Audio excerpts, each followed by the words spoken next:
Merci d'être avec nous, Vincent Delahaye, et de nous accompagner pendant cette première demi-heure. Vous êtes sénateur centriste de l'Essonne, vice-président du Sénat. On va parler de l'augmentation du prix des péages des autoroutes dans quelques instants. Mais d'abord, évidemment, la réforme des retraites, puisque c'est aujourd'hui le coup d'envoi des débats à l'Assemblée nationale. Et Elisabeth Borne, qui a déclaré hier dans le journal du dimanche qu'elle était prête à bouger, elle a fait de nouvelles propositions, notamment sur les carrières longues pour ceux qui ont commencé à travailler entre 20 et 21 ans, qui pourront partir à 63 ans. Est-ce que dans l'état de ce que vous connaissez de ce texte, et avant évidemment ce qu'il sortira de l'Assemblée, c'est un texte que vous pourriez voter ?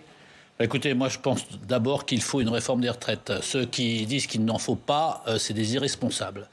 Donc il y en a quand même quelques-uns, mais j'espère que ça ne sera pas une majorité, parce que honnêtement, il y a nécessité. On ne peut pas continuer à avoir un système de retraite qui fait peser tout sur les jeunes générations et dont les anciens aujourd'hui profitent. Donc moi je pense qu'on a un bon système, mais il faut quand même le réformer régulièrement. Mais est-ce qu'il faut cette réforme des retraites ? Est-ce que c'est la bonne ? Est-ce que c'est la bonne ? On peut toujours. Il y en a beaucoup de réformes des retraites possibles. Hein. Il y a beaucoup de situations différentes. Il n'y a presque pas une situation identique entre deux Français. Tout le monde n'a pas cotisé la même chose. Personne n'a la même carrière, donc c'est quand même très compliqué. C'est un sujet très très compliqué, donc on peut toujours trouver des défauts à tout. Et moi j'en trouverais, j'aurais pas forcément fait cette réforme-là. Moi je trouve que le totem de l'âge, même si je suis pour un report de l'âge, mais le totem de l'âge n'est pas forcément le bon critère, parce que pour moi c'est la durée de cotisation qui devrait être le bon critère. Et on devrait pouvoir rajouter 8 trimestres. Si on veut rajouter 2 ans, on rajoute 8 trimestres. Mais ceux qui ont commencé à travailler tôt partent tôt, ceux qui ont commencé à travailler tard partent plus tard, ce qui me semble assez logique et assez juste. Donc moi mais pour tout le monde ou uniquement pour ceux qui ont commencé à travailler tôt, les critères de la durée de cotisation? De la durée de cotisation, ça serait pour tout le monde. Pour moi, ça serait pour tout le monde. Donc bon, voilà, il y a un certain nombre de choses. Moi, j'aurais sans doute. Vous ne toucheriez pas à l'âge légal de départ, mais vous augmenteriez encore la durée de cotisation. Si c'était moi qui décidais, j'aurais aussi sans doute sollicité les retraités actuels. C'est-à-dire quand on fait une réforme des retraites, pour moi, même si c'est pas très populaire, hein, et politiquement c'est assez difficile, mais il faut faire des efforts sur les actifs et il faut faire des efforts aussi sur les retraités. Donc on peut faire une indexation qui soit un petit peu moins que l'inflation progressivement, mais qui montre que tout le monde fait des efforts pour équilibrer le système. Parce que si le système n'est pas équilibré financièrement, il est en sursis et en danger. Donc il faut y faire attention. Juste puisque vous parlez d'augmenter la durée de cotisation, vous parlez de 8 trimestres, c'est-à-dire que pour vous, il faut aller jusqu'à 45 annuités ? Vous gardez les 43 annuités actuelles. 8 trimestres. Si on passe de 62 à 64 ans, ça fait 8 trimestres. Hein, ça fait... Mais en gardant les 43 annuités. Voilà. Ben oui, tout à fait. Donc pour vous, il faut augmenter aussi le nombre d'annuités ? Alors, il faut augmenter, moi je pense qu'il faut augmenter le nombre d'annuités. À combien ? De 2 ans. Donc à 45. Progressivement. Pas forcément brutalement, mais progressivement. Et pas d'âge. Est-ce qu'il y a aussi des questions qui se posent sur le moment qu'a choisi le gouvernement pour faire cette réforme ? Est-ce que c'était le bon moment pour vous ? Quand on est contre, c'est jamais le bon moment. Hein. Quand on est pour, ça vient jamais assez vite. Donc après, moi, je pense qu'on aurait pu le faire même pendant la période de pandémie. Donc je pense pas qu'il fallait reculer. On peut gérer une pandémie et en même temps réformer. La réforme, il faut la faire. Elle a été promise par le président de la République. En tout cas, elle a été annoncée. Il n'y a pas de surprise. On prend personne par surprise. Le gouvernement a négocié. Après, bien entendu qu'on peut trouver des choses à redire, des choses encore à négocier, ce que font les Républicains à l'Assemblée nationale. Ils ont raison. Ils ont raison. C'est eux qui sont en position de faire la majorité. C'est normal qu'ils essayent de pousser leur avantage, entre guillemets, et essayer d'obtenir un certain nombre de choses et montrer que par leur existence, ils ont réussi à faire évoluer le projet. Vous aussi, vous allez chercher à obtenir des modifications ici au Sénat. Lesquelles ? Alors, on n'a pas encore décidé, parce que ça dépendra effectivement du texte qui va arriver de l'Assemblée nationale, de ce qui aura déjà été voté à l'Assemblée nationale. Donc c'est encore un peu tôt pour vous dire lesquels. Mais vous ne le voterez pas sans modification ? On le modifiera forcément. De toute façon, on a l'habitude de modifier les textes au Sénat. On aimerait que nos amendements soient pris en compte un peu plus fréquemment. Mais en tout cas, c'est quelque chose qu'on essaye de faire ici, c'est d'essayer de bonifier les textes, de rapporter des choses supplémentaires. Je crois que c'est Mais sur quel point ? Est-ce que c'est sur les carrières longues, comme le font les Républicains à l'Assemblée ? Je peux pas encore vous le dire. Parce que sur la question de l'index des seniors, est-ce que vous êtes favorable à des sanctions ? Alors, est-ce que je suis favorable ? Moi, personnellement, non, je vais pas vous donner mon point de vue personnel, mais on n'en a pas encore vraiment discuté, donc je préfère pas m'engager là-dessus. Sur un dernier mot sur ce qui se passe à l'Assemblée, puisqu'on l'a dit, un coup d'envoi des débats à 16h, 18 000 amendements ont été déposés juste par la NUP. 18 000 juste par la NUP. Moi, j'ai compris que c'était 13 000 par la NUP. Alors c'est 13 000 par la France Insoumise, 18 000 par la NUP et 20 000 en tout, parce qu'il y a aussi des amendements de renaissance de la majorité et des Républicains. Est-ce que la NUP, avec ses 18 000 amendements, vous trouvez que c'est une bonne stratégie? Est-ce qu'elle a raison de se faire entendre? Je ne pense pas.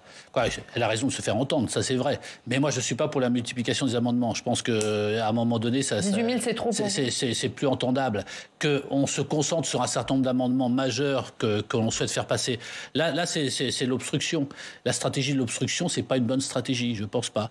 Pour un parlementaire, il faut d'abord travailler sur le fond, et à partir du moment où on est d'accord sur le fond, moi au Sénat, je plaide pour ça aussi. Je plaide pour qu'il y ait moins d'amendements, mais de meilleurs amendements, qu'on ait bien travaillé à l'avance et qui soient bien identifiables par les médias et puis par le public. On va parler du prix des autoroutes et de l'augmentation des péages des autoroutes, parce que c'est évidemment un sujet qui concerne et qui inquiète de nombreux Français, 4,75% en moyenne au 1er février, et c'est pas sans susciter évidemment colère et contestation. On fait le point d'abord avec Alex Poussard.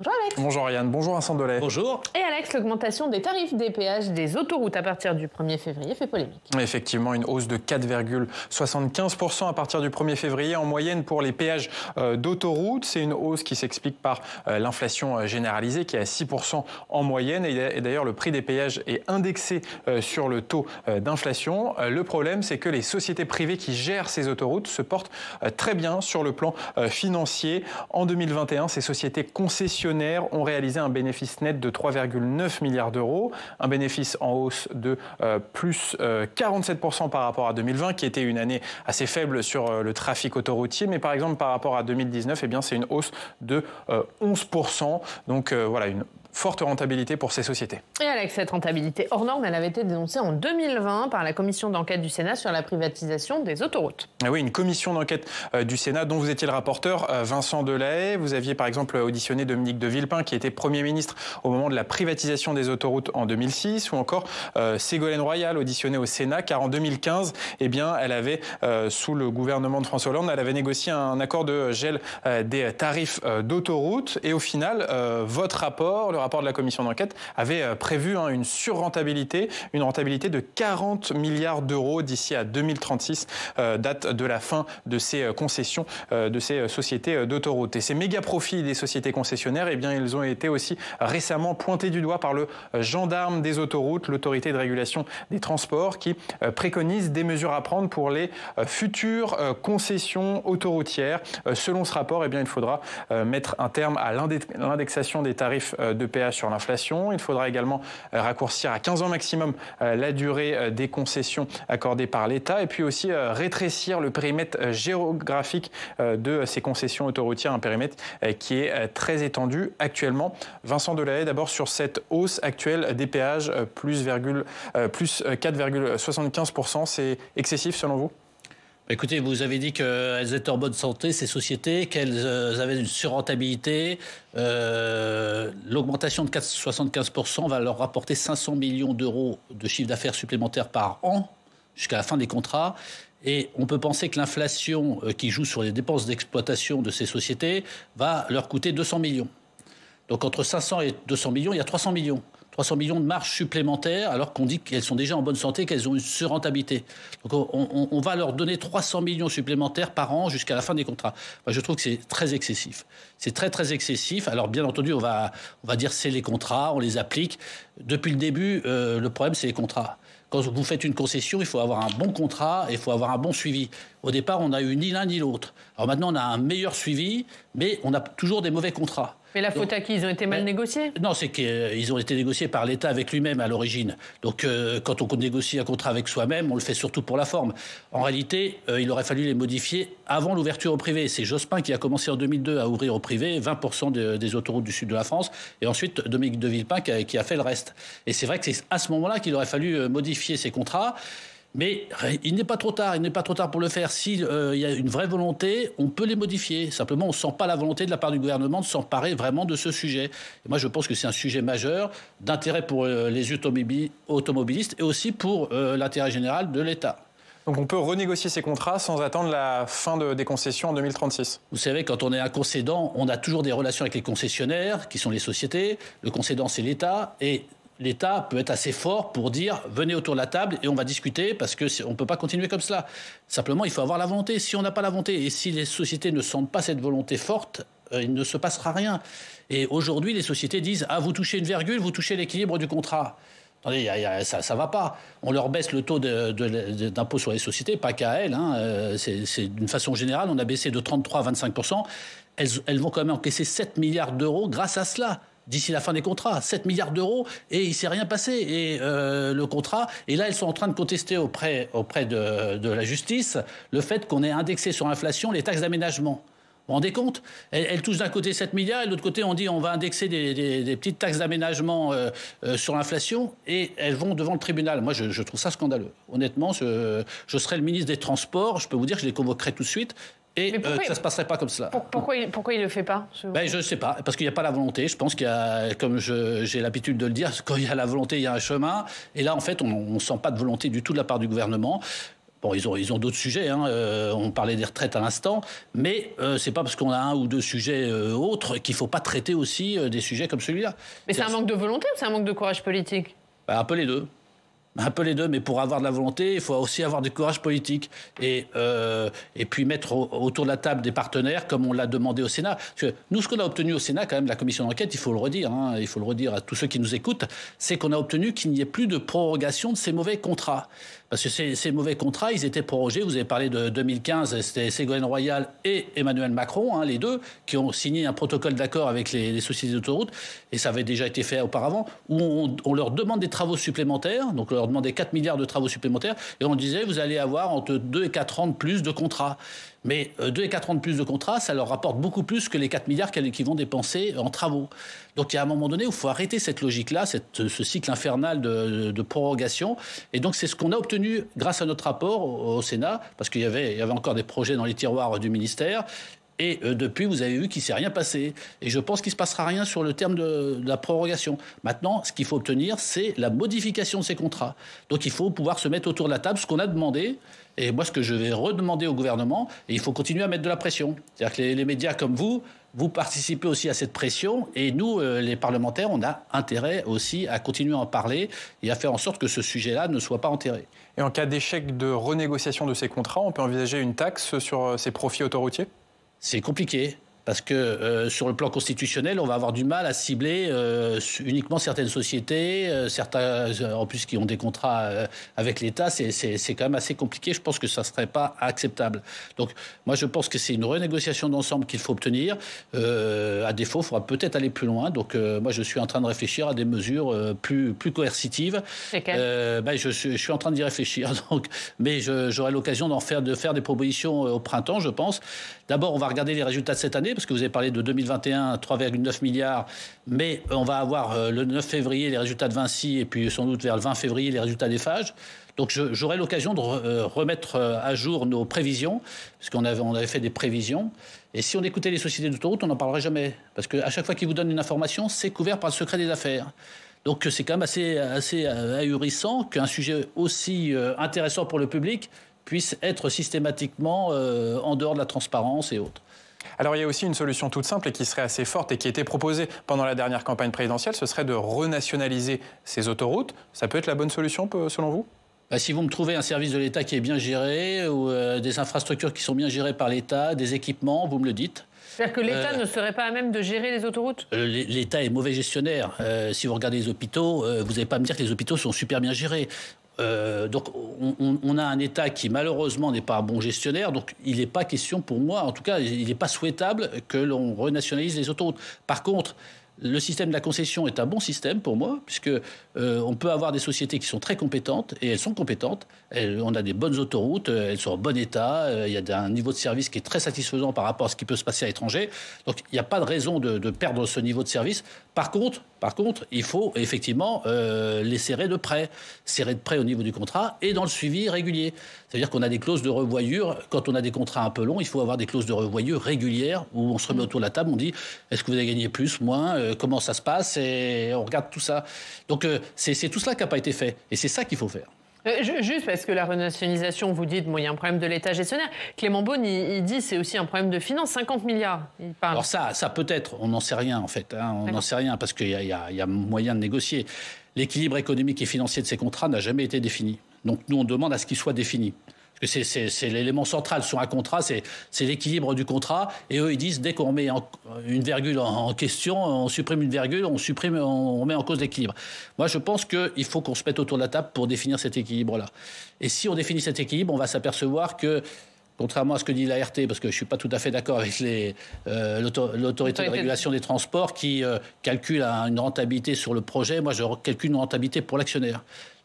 Les actionnaires sont arrivés à un moment donné, ils ont mis tant d'argent sur la table, qu'est-ce que ça leur apporte et quel taux de rentabilité. Et aujourd'hui, le taux de rentabilité de 8%, qui est quand même un gros taux, un taux important en tout cas, va être atteint en 2023 ou 2024.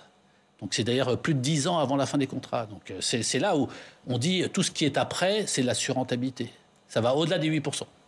Merci Alex. J'espère avoir été clair. Oui, bon, surtout on va continuer à en parler. Alex, tout à l'heure ? Oui, dans le club on parle de la réforme des retraites. Exactement, et débat parlementaire, ce sera à suivre. On continue à parler des autoroutes, on va aller dans votre département, on va à Ris-Orangis où on retrouve Teddy Vory. Bonjour Teddy, merci beaucoup d'être avec nous, rédacteur en chef du Républicain de l'Essonne. Vous souhaitiez vous aussi revenir sur cette question des autoroutes avec une augmentation des prix qui impacte particulièrement les automobilistes de l'Essonne. Dites-nous pourquoi. Effectivement, les autoroutes A10 et A11 dans leur tronçon périurbain sont également payantes en Île-de-France et donc en Essonne. Et effectivement, le tarif pour Vinci, puisque c'est le concessionnaire pour ces deux axes, va augmenter de plus de 5%. Alors, heureusement, les concessionnaires sont très généreux et la petite ristourne pour les usagers quotidiens de l'axe va augmenter de 10%. Malheureusement, ça semble quand même un peu faible par rapport aux chiffres de la rentabilité que vous aviez évoqués plus tôt et qui sont valables également pour Vinci. Et donc, la question qu'on peut se poser, pour laquelle milite notamment l'association A10 gratuite, c'est est-ce que les tronçons périurbains des autoroutes ne devraient-ils pas être gratuits, en plus que ça n'impacterait pas de manière majeure l'équilibre financier du concessionnaire? Qu'en pensez-vous, monsieur le sénateur ? Bonjour Teddy. Nous, on est tout à fait d'accord. Et moi, j'étais d'accord. On l'a repris dans notre rapport de commission d'enquête. C'est vrai que sur l'A10, le péage est effectivement un des rares péages urbains. On n'en connaît pas beaucoup d'autres en France. Hein. Et il est contesté depuis longtemps. En fait, il reporte le trafic, notamment une partie du trafic poids lourd sur la N20. Et la N20 était surencombrée de ce fait-là. Donc, je pense que c'est quelque chose qui rapporte à peu près 40 millions de chiffre d'affaires par an, ce péage, et qu'il y a matière à négocier. Quand on regarde les 40 milliards qui ont été évoqués tout à l'heure de surrentabilité, il y a moyen de trouver dans ces 40 millions qui puissent... Alors, c'est 40 millions par an, donc il faudrait les multiplier par 10, ça fait quand même un petit peu plus. Mais en tout cas, il y a moyen de trouver un accord pour ce péage. Alors en plus, Cofiroute, qui est géré par Vinci depuis très longtemps, est sans doute l'une des plus rentables, des autoroutes les plus rentables, avec les autoroutes du sud de la France. C'est le tronçon au kilomètre le plus cher de France, si je me souviens bien. Et alors, moi, ce qui me marque, c'est que le gouvernement dit toujours « j'ai beaucoup négocié ». Le ministre, il dit « j'ai beaucoup négocié avec Vinci, j'ai obtenu le fait que sur des parcours de courte distance, on n'ait pas d'augmentation ». Mais en fait, on ne sait même pas ce que ça représente. J'ai dit tout à l'heure que l'augmentation de 4,75%, ça faisait pour les sociétés d'autoroutes 300 millions de marge supplémentaire. Qu'est-ce que représente leur geste par rapport à ces 300 millions ? On ne sait même pas. On ne sait même pas si ça représente 30 millions, c'est-à-dire même pas 10% de cette marge. On ne sait pas. Il n'y a pas de transparence du tout. Donc on a besoin sur le sujet d'avoir de la transparence et de continuer les combats pour la gratuité de l'A10. On va parler d'un autre sujet, on va parler des sénatoriales, puisque ça approche. Et oui, c'est en septembre, votre département est renouvelable et on va faire un point avec vous, Teddy. Oui, effectivement, c'est au mois de septembre, c'est encore loin. Je sais qu'il y a encore beaucoup de travail parlementaire à mener. Mais dans nos colonnes, la semaine dernière, le président du l'UDI dans l'Essonne, Jean-Philippe Dubois-Clément, évoquait la nécessité pour les élus sortants de la droite et du centre de créer les conditions d'une union qui permettrait de garantir 3 sièges et même d'en espérer un 4e lors du scrutin. et éviter que la droite et le centre ne redeviennent minoritaires en Essonne. Alors, est-ce que c'est une analyse que vous partagez, Monsieur Delahaye, cette nécessité de créer une liste d'union ? Écoutez, c'est compliqué de créer une liste d'union parce que y a toujours des personnes qui souhaitent se présenter. Vous savez, au sénatorial, il y a toujours, ça va être ma 4e campagne, il y a toujours pas mal de listes et il y a des surprises toujours, des gens qui auraient bien été sur une liste et qui finalement n'y sont pas et décident d'y aller. Donc c'est un petit peu compliqué. La dernière fois, il n'y avait pas d'union, il y avait 2 listes qui ont permis de faire 4 sénateurs sur 5. Donc il n'y a pas de système parfait pour garantir un nombre de sièges. Moi, je pense que sur le département, la gauche a regagné quelques positions au moment des municipales, notamment au détriment de LR, des Républicains. Donc voilà, moi je suis ouvert à toutes les discussions, donc je ne suis pas du tout fermé. Je ne pense pas qu'il y ait une solution idéale pour faire le maximum de sièges. En tout cas, pour ma part, je vais essayer de le faire. Je pense avoir bien travaillé. On forme une bonne équipe avec Jocelyne Guidez, donc moi je resterai fidèle à Jocelyne Guidez. Parce que certains me disent Jocelyne, tu pourrais peut-être laisser. Non, moi je suis pour l'amitié et la fidélité. Elle m'a suivi depuis 2011. J'ai envie de continuer avec elle. Donc ceux qui me conseillent ou qui me demandent éventuellement de la laisser ne pas repartir ou repartir un peu loin sur la liste, moi je ne suis pas d'accord. Bon, le message est passé, c'est clair. On a bien compris que vous êtes candidat à votre succession. Du coup, Teddy, c'est bon, une autre question ? Ou c'est clair ? Non, c'est bon, merci. C'était clair, il faut dire. Merci beaucoup, Teddy. J'essaie d'être clair, on regarde dans la mesure du possible. Du Républicain de l'Essonne cette semaine. Un nouveau visage pour le lycée de Ris. C'est à la une de votre journal. Merci beaucoup, Teddy Vaury, d'avoir été avec nous. Au revoir. On va parler d'un autre sujet. On parle beaucoup de l'inflation des normes, l'inflation des lois. Et vous travaillez justement sur ce sujet dans le cadre d'une mission Balai, on va dire ça comme ça. En quoi ça consiste ? Balai, c'est un acronyme Bureau d'abrogation des lois anciennes inutiles. Donc j'ai trouvé ça, donc je suis devenu le roi du balai. Et non, j'avais proposé quand j'étais justement candidat au sénatorial, je trouve qu'il y a trop de textes en France. On ne sait même pas combien il y en a en fait. Il y en a plus de 10 000, 10, 11 000, on ne sait pas très bien. Donc j'avais souhaité qu'on prenne comme principe de dire à chaque nouvelle loi, on en supprime 2. Ça veut dire que le législateur, il regarde un petit peu plus, il reprend des lois anciennes, il les réintègre dans les lois actuelles et ça rend la loi plus lisible. Il y en a moins et c'est plus lisible puisqu'on retravaille sur les textes anciens. Donc ça n'a pas été fait. Moi, je serais pour que les normes, ça soit la même chose. On sort une nouvelle norme, on en supprime 2. Parce qu'on trouve toujours des bons sujets pour des nouvelles normes, donc, mais à un moment donné, on croule sous les normes. On ne sait même plus non plus combien on en a exactement. Ouais. Est-ce que vous avez des exemples de textes qui aujourd'hui sont obsolètes, sont désuets, des textes. Alors, vous savez, moi j'ai commencé par le plus facile. C'est peut-être pas très bien, mais pour avoir des résultats, il faut mieux commencer par le plus facile et puis convaincre qu'il faut continuer, qu'il faut se mettre un peu plus nombreux à travailler pour arriver à... Donc moi j'ai déjà fait passer un balai 1, un balai 2. Donc il y a 2 lois Balai qui sont passées, qui ont supprimé à peu près 170 lois antérieures. Alors d'ailleurs c'est assez amusant parce que quand on revient, j'ai commencé par le plus facile, ça veut dire que les textes du 19e siècle, on est parti de 1820 à peu près, et à l'époque les lois c'était une demi-page. C'était une demi-page, parfois une page, et aujourd'hui vous avez parfois 350 pages de loi. Donc vous voyez un peu l'inflation des textes. Donc on a supprimé cela. Alors ce qu'on a supprimé, c'est des choses faciles. C'est, par exemple, la création de la taxe professionnelle. La taxe professionnelle a été supprimée, mais en fait, le texte correspondant n'a pas été supprimé. Donc, il faut le nettoyer. La conscription pour la guerre d'Algérie. Il y a pas mal de choses qui sont des vieux textes qui ne sont plus usités. Par contre, il faudrait continuer maintenant. Alors là, je continue parce que je vais en déposer Balai 3 au printemps. Mais mon souhait, c'est qu'on aille plus loin, qu'on aille aussi dans le travail de cohérence des textes les uns avec les autres, puisque vous savez que les textes de loi sont répartis ensuite dans des codes. Code civil, code pénal, le code des collectivités territoriales. Et parfois, les mêmes textes sont dans plusieurs codes. et ils ne sont pas forcément cohérents. Donc, on a un travail de cohérence et de lisibilité de la loi qui est très important. Et ce sera au printemps. Voilà, et vous reviendrez nous en parler. Merci Vincent Delay. Volontiers, merci de m'avoir invité. Merci beaucoup d'avoir été avec nous. Dans 20 minutes, dans le Club des Territoires, évidemment, on reparlera de la réforme des retraites, puisque le débat commence aujourd'hui dans l'hémicycle de l'Assemblée nationale. Et on va en parler avec notre prochain invité, c'est Claude Maluret qui nous rejoint.